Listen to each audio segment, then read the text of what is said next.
Right bulletin లో breaking చేస్తున్నాం. Polavaram spill వే పై వరద ఉధృతి పెరిగింది. ఎగువ ప్రాంతాల నుండి భారీగా వరద నీరు వస్తోంది. ప్రాజెక్టు వద్దకు భారీగా వరద ప్రవాహం చేరుకుంటోంది. ఇక స్పిల్ వే మీదుగా వరద నీరు ప్రవహిస్తోంది. గోదావరి పరివాహక ప్రాంతాల ప్రజలు అప్రమత్తంగా ఉండాలంటూ అధికారులు హెచ్చరిస్తున్నారు.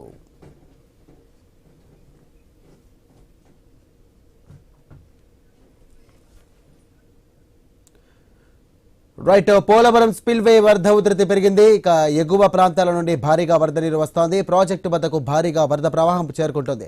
ఇక స్పిల్ వే మీదుగా వరద నీరు ప్రవహిస్తోంది. ఇక గోదావరి పరివాహక ప్రాంతాల వద్ద నుండి ప్రజలందరూ కూడా అప్రమత్తంగా ఉండాలంటూ ఇది అధికారులు ఈ సందర్భంగా హెచ్చరిస్తున్నారు. ఇదే అంశానికి సంబంధించి మరిన్ని డీటెయిల్స్ ఉంచడానికి ఫోన్ ద్వారా మా కరెస్పాండెంట్ గణేష్ సిద్ధంగా ఉన్నారు. గణేష్, ప్రస్తుతం మనం విజువల్స్ లో చూడొచ్చు, పోలవరం ప్రాజెక్టు వద్ద జలకళ సంతరించుకోవడం జరిగింది. ఛత్తీస్గఢ్, ఒడిశా, మహారాష్ట్ర ఈ పరిసర రాష్ట్రాల్లో భారీ వర్షాలు కురుస్తుండటంతో గోదావరి నది ఉప్పొంగి ప్రవహిస్తోంది. ఇప్పటికే భద్రాచలం వద్ద మొదటి ప్రమాద హెచ్చరిక జారీ చేయడంతో సుమారు 5 లక్షలకు పైగా క్యూసెక్ల నీరు ఇటు పోలవరం మీదుగా ధవళేశ్వరం బ్యారేజ్ వైపుగా సముద్ర ప్రాంతాల్లోకి కలిసిపోవడం జరుగుతుంది.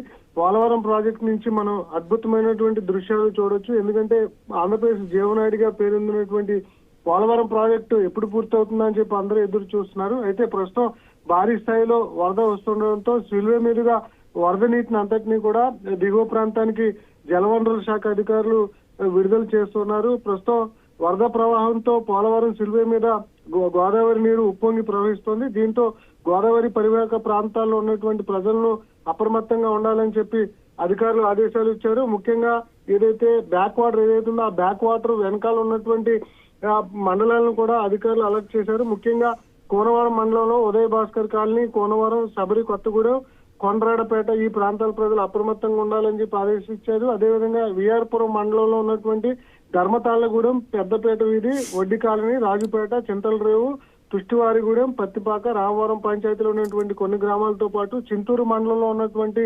విఆర్పురం వచ్చేటువంటి మార్గంలో శబరి పరివాహక గ్రామాలు ఈ బ్యాక్ వాటర్ వల్ల మునుగుతున్నాయి. దానివల్ల ఇక్కడ ఉన్నటువంటి ప్రజలు అప్రమత్తంగా ఉండాలి.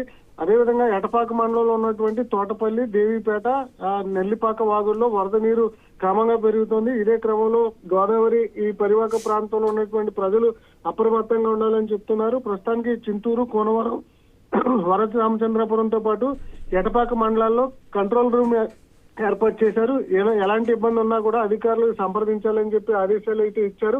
ఇంకా వరద ఫ్లో పెరిగేటువంటి అవకాశం కనిపిస్తుంది. వాళ్ళ రాత్రికి 7 లక్షలకు పైగానే క్యూసెక్ల నీరు వచ్చేటువంటి అంచనా ఉండడంతో పోలవరంతో పాటు ధవళేశ్వరం, ఈ రాజమండ్రి, కొవ్వూరు మధ్య అదేవిధంగా పోలవరం ఈ ప్రాజెక్టు పరిసర ప్రాంతాల్లో ఉన్నటువంటి ప్రజలు అప్రమత్తంగా ఉండాలని చెప్పి ఆదేశాలు ఇచ్చారు. మొత్తంగా అయితే ఈ ఏడాది ఆలస్యంగా అయినప్పటికీ కూడా ప్రస్తుతం వరద ఫ్లో అనేది గోదావరిలో కనిపిస్తోంది. పోలవరం ప్రాజెక్టు వద్ద ప్రస్తుతం ఈ వాటర్ అండ్ ఫ్లో కనిపిస్తుండడంతో కొంత చూసేందుకు కూడా జనం ఎక్కువగా ఆసక్తి చూపిస్తూ పోలవరం పరిసర ప్రాంతానికి వచ్చి ఈ దృశ్యాలన్నీ కూడా తిలకిస్తున్నటువంటి సందర్భం అయితే ఇక్కడ కనిపిస్తుంది. Sai, right, thank you Ganesh.